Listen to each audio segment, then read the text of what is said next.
Good to see you, Nigel.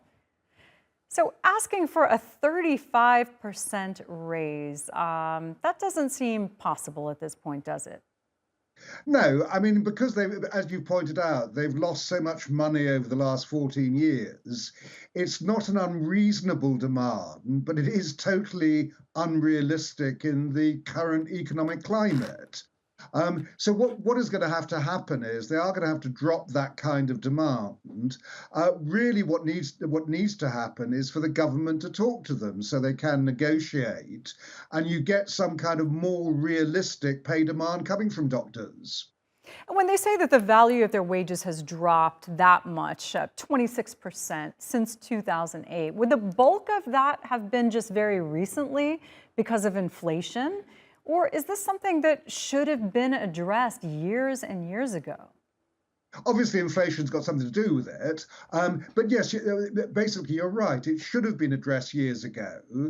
We've had a Conservative government in power since 2010, and they haven't got around to actually dealing with it. We've had the same problem with the nurses. The nurses were demanding a 19% pay rise because their wages had fallen behind.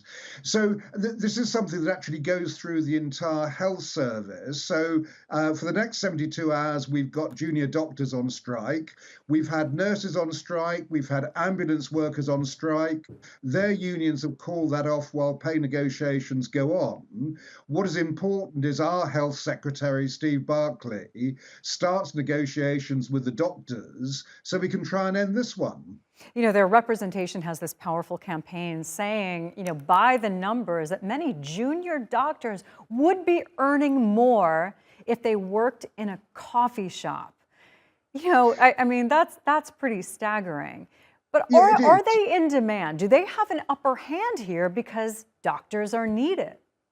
Well, absolutely right. I mean, the junior doctors, which is in fact everybody below consultant level. So you're talking about people who might have been doctors for the last 10 years, for instance.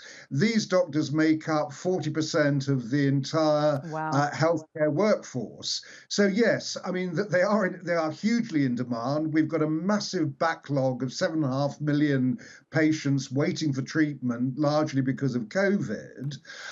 Now we're going to get thousands more who will be waiting because of this strike. So whether they've got the upper hand or not, it rather depends on them coming back, I think, with a realistic claim, which of course this 35% is not.